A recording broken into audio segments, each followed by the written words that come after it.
Tear it down or save it. That's the battle that's been going on over Sioux City's oldest auditorium that sits across the street from the Woodbury County Courthouse. No matter what happens, the building's been the site of performances by some of the world's biggest celebrities, political rallies, car shows, even wedding receptions, and the home of a television station. That building is the focus of today's hometown history.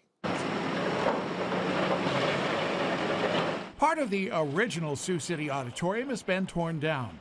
The vacant building deemed a safety hazard after the partial collapse of its roof in 2023. Since 1888, the PV Grand Opera House at 4th and Jones had been Sioux City's theater for stage acts. But there was a desire for a more versatile space. Local business leaders led a private fundraising effort to build one, selling shares in the $50,000 project. The big salesman purchasing certificates of ownership in this building was actually Dave Davidson, one of the founders of our Davidson Brothers department store, which would eventually become the downtown Yonkers. The auditorium opened in 1909, for years featuring plays, concerts, and a slew of the biggest names in entertainment. Al Jolson, who starred in the first talking movie ever made. World-renowned pianist Vladimir Horowitz. Evangelist Amy Semple McPherson.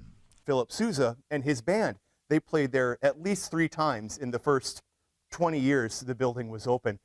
New York Governor Woodrow Wilson campaigned here to become our 28th president. Cowboy star Roy Rogers and Billy Burke, later best known as Glinda, the Good Witch of the North in The Wizard of Oz. The auditorium's big floor also provided space for events like car shows. But by the 1940s, business had slowed.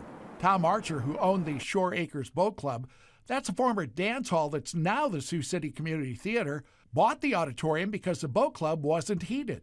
And that was basically the winter entertainment facility where they could have winter concerts and dances and things like that.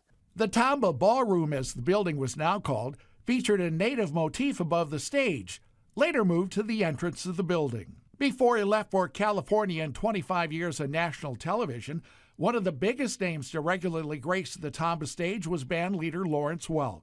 And upstairs there were a lot of travel cases with Lawrence Welk's name on them that when he moved on, he didn't take with him. George Lindblade worked in the building for years after it became home of KVTV, later KCAU-TV in 1955. There are 2 tunnels. There's one on the north side, one on the south side. The south side tunnel, we shot 2 commercials down there. But the building may best be remembered by the roughly 72,000 children who appeared on the Canyon Kids Show, hosted for 32 years by Brooklyn native Jim Henry. Think of all the memories from being on that show and those children being in that building. It has always been such a very active place.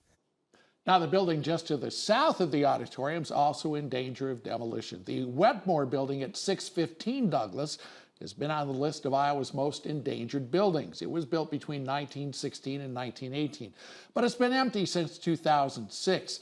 Now, it was once the home of the Wetmore Automobile Agency, which sold that the cars then were Chalmers and Saxon automobiles. Owner Harry Wetmore also made an early version of a farm tractor. In fact, the Wetmore tractor won a number of plowing competitions, including setting a world record at a 1920 plowing competition in Craig, Iowa.